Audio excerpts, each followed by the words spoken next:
Selamat pagi, everyone. Selamat pagi in Bahasa is good morning. Today I am recording to you from Brickfields, which is Little India here in Malaysia. For part 2 of my video on Malaysia insurance and Insurtech, I will be focusing on the startups. So round 1 we met with one of the biggest insurance companies here and one of the biggest banks in terms of bank assurance.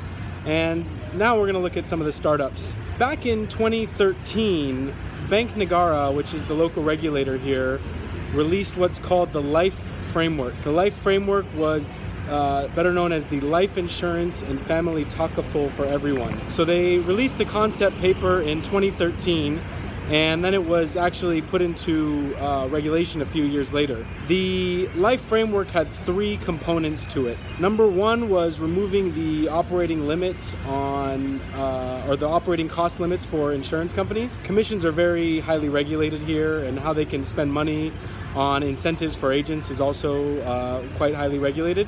So they wanted to open that up a little bit to allow for differentiation in commissions. The second part was about introducing and expanding distribution channels. So in this market, it's very agency-led, and it's an agency-dominated market. Part of the Bank Negara's approach was to increase direct channels as well as bank assurance and financial advisors. And number 3 was introducing better controls as it relates to market conduct and making sure that people are doing the right things. And a big component of that was the balanced scorecard. As part of number 2, increasing the distribution channels, they introduced the product aggregator, which is very famous and very popular in other markets as we've seen. A couple of the companies that I'm going to be meeting with over the course of this video are on the aggregator side and giving some tools out there for customers to search for policies and look online for purchasing. One of the companies that I'll be interviewing, Jirnexu, is part of the Bank Negara Regulatory Sandbox. For those of you guys that have been reading my articles, you know that I'm very big on the sandbox, so it'll be really good to talk to somebody that's actually in one. So you can see I'm already sweating here. I gotta get inside, I gotta get to some air conditioning, and let's go meet some startups.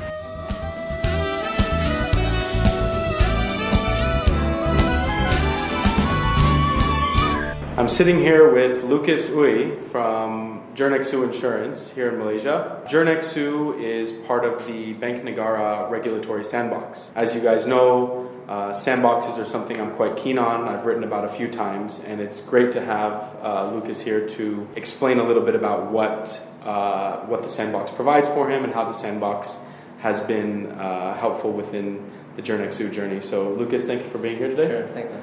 Yep, so if you could please maybe just introduce yourself to our audience out there and tell us a little bit about Jirnexu and Ringgit Plus. Sure, thanks Steve. My name is Lucas, as was mentioned. I'm one of the co-founders of Jirnexu.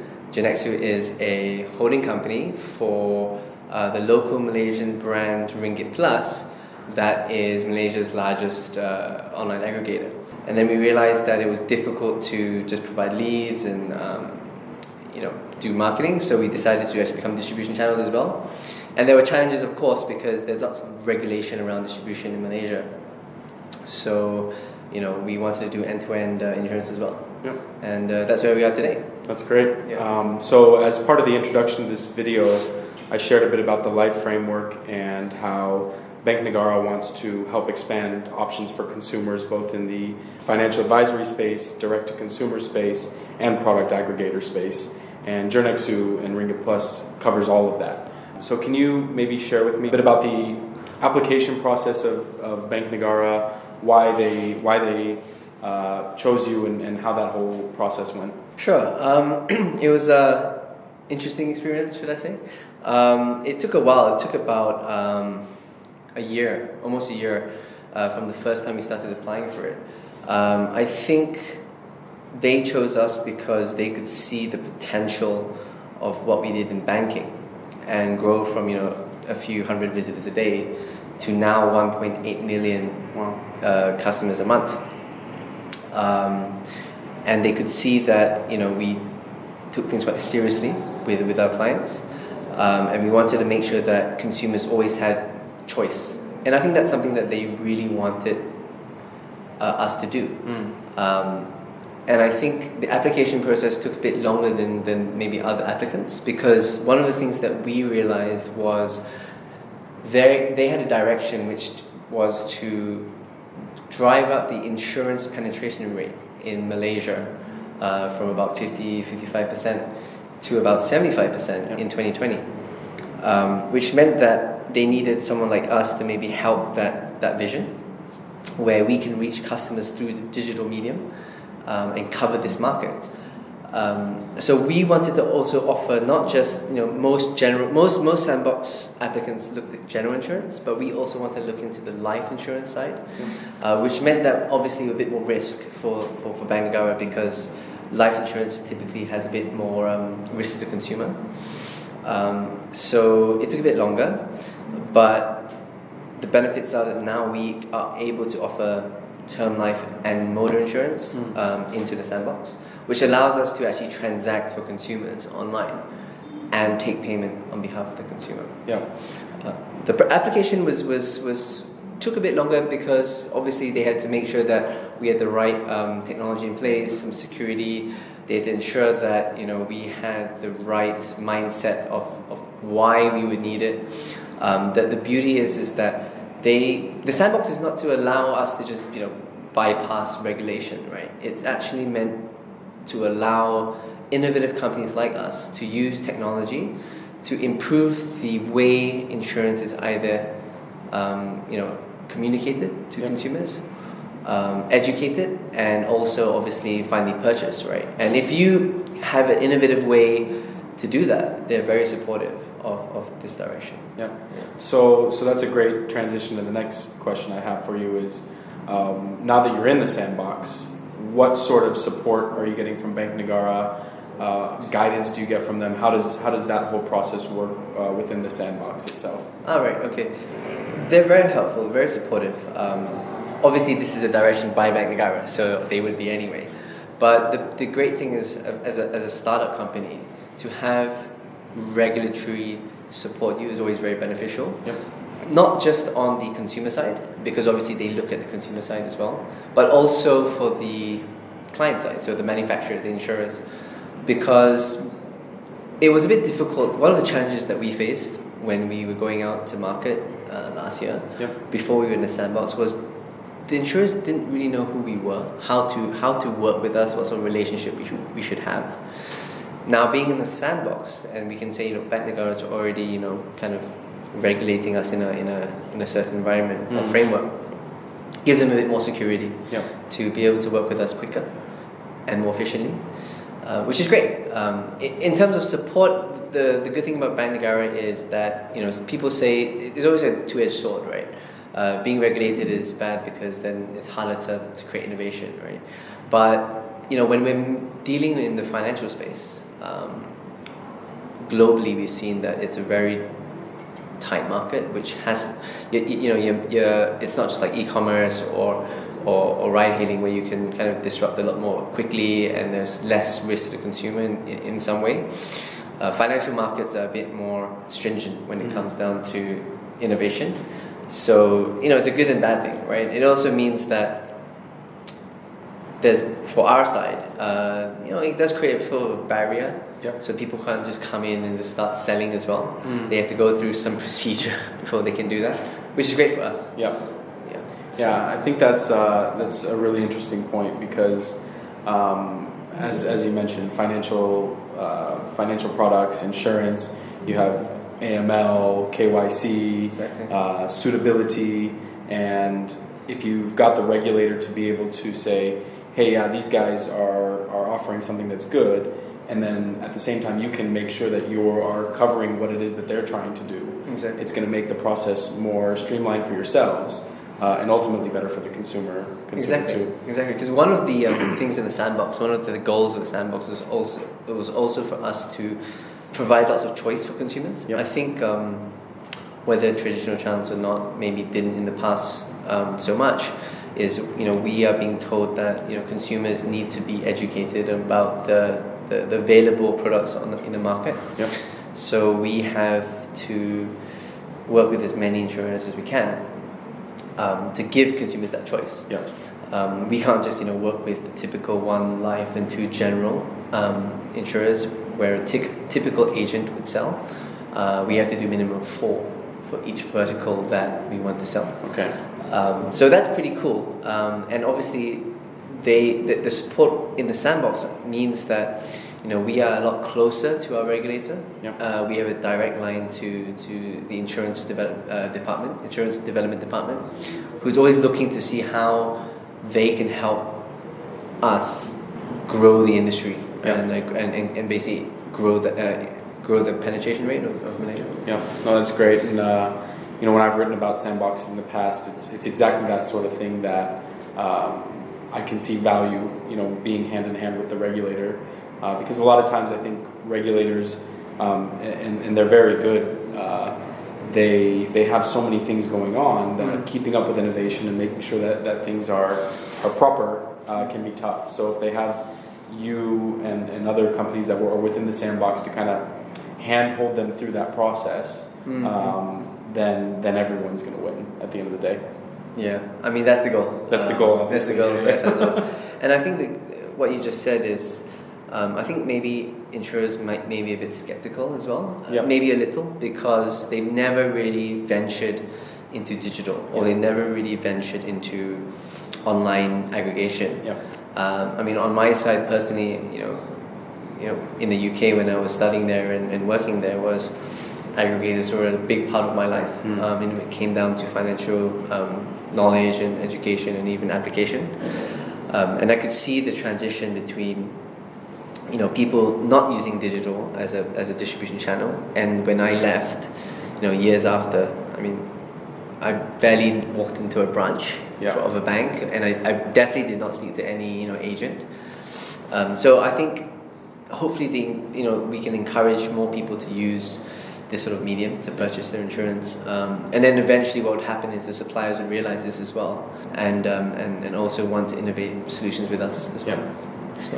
And it's having worked in both agency and bank assurance here in this market personally, it's also getting some of the distributors over the line too, because they will have been in this market where they've been controlling the consumer, and they've been the only contact point. So I think bringing together all those points and making sure that really it's all about that consumer and giving them a better choice or more choice, more options, and a differentiated service is really what Bank Negara is trying to do here. Exactly.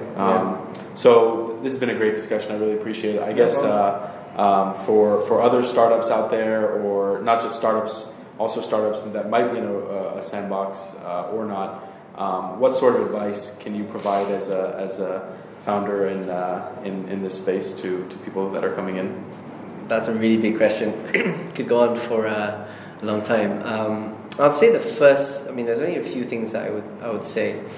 As a founder, I would say the most important thing is perseverance. I mean, if you use the word disruption, right? What does that mean? It means that you're kind of at the frontier of pushing boundaries, right? Which means that it's going to be difficult. Yep. There is no playbook. You are the one who has to build it, right? So obviously there's going to be challenges up front. Just keep going. If something gets you down, always try and find a workaround. Yep. Up until a certain point, of course. It's going to be long hours. Questionable on the economic payout. Yep. But if you have a vision to change something about the industry or the market, go for it, and keep going. In terms of the sandbox, I would say, like you, I would be a very strong supporter of the sandbox. It's like a great intermediary, or great kind of intermediary between going from a small company where you had like crazy ideas and vision into something that can really be scaled, because as a regulator, it's very risky to allow something that's not regulated to scale across the entire country, right? So it's a great kind of middle ground for a startup that proved that it was worthy of being able to grow into maybe the next big thing in the country for financial products. But it also allows the regulator and the insurers to be more comfortable with that, pace of growth. You know, all this money is coming into the VC space. There's huge inflows into Asia, and obviously they want to make sure that it's done right. And I would agree that with your view as well, that Sandbox is a really great tool that would transcend into other markets, hopefully. Yeah. No, this has been a really great discussion, and it's really nice to see some of the things that I write about and talk about with people within the Insurtech and insurance community actually happening live. So for you guys out there, keep an eye on Ringgit Plus, keep an eye on Jirnexu. They got big things in the pipeline, and wish you guys the best of luck. Thanks, David. Thanks. Next up, we're going to meet another startup. They are not in the sandbox, but they are also a product aggregator by the name of Fatberry. And let's go see what Fatberry has to say.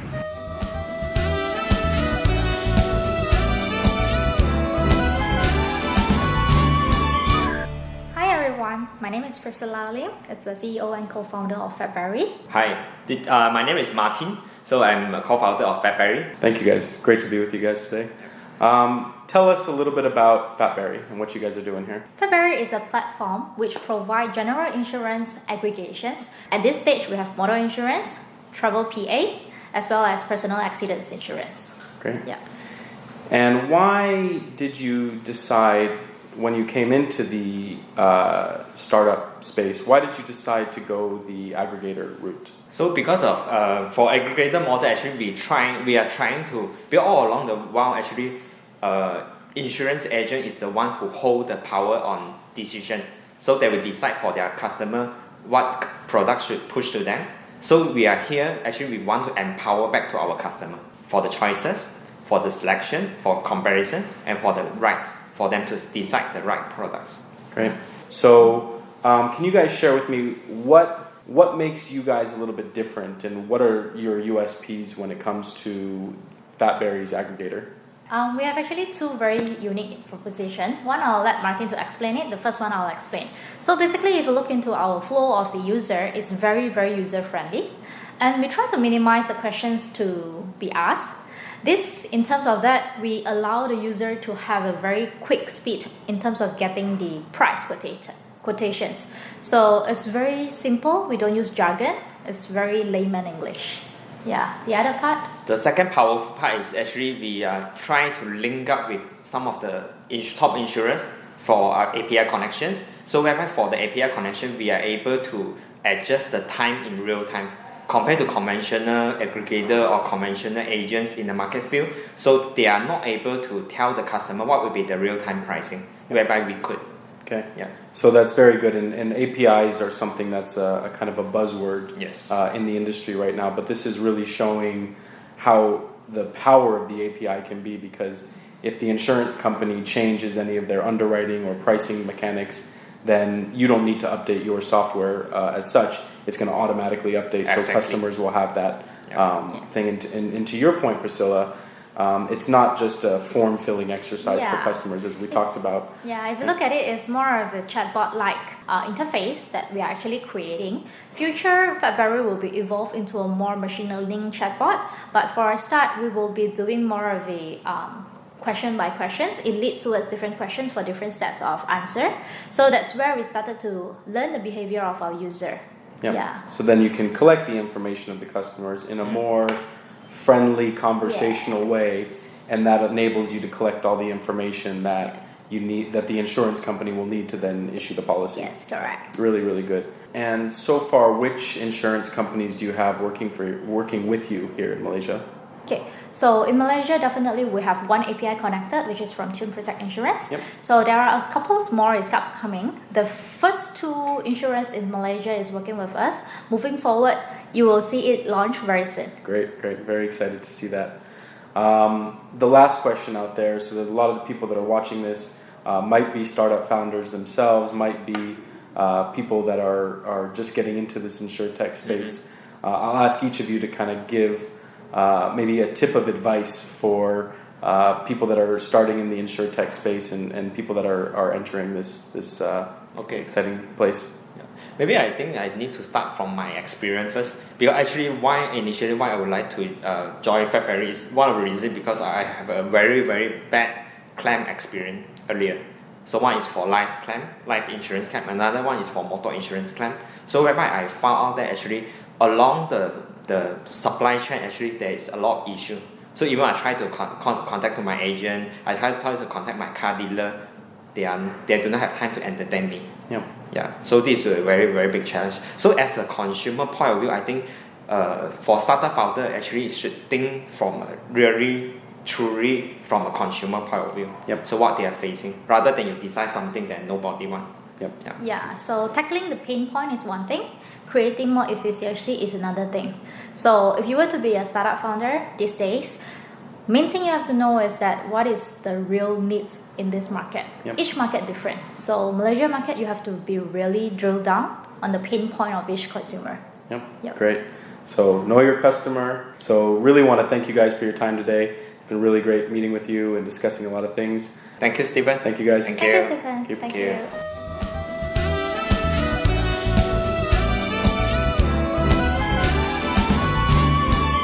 I hope you all enjoyed part 2 of this series on the Malaysian insurance and Insurtech market. I had a lot of fun filming it, and one of the favorite parts of my current job is talking to startups, and I really enjoyed meeting with both Jirnexu and Fatberry. One being in the sandbox, one not. They both have slightly different approaches to how they're going about this startup journey, but both have similar challenges that they face moving forward, both with customer adoption as well as insurance carrier adoption. I wish them both the best of luck. I really hope that you guys enjoyed these last 2 weeks of videos. This is something I plan on doing more throughout the year, so I'd love to hear what sort of feedback that you have to make it better for ultimately you, because that's who I'm doing it for, is to help educate and hopefully spread some insights and knowledge for all of you out there. So please do comment, share, and give me feedback, because that's what makes us all better. Thanks a lot. See you soon.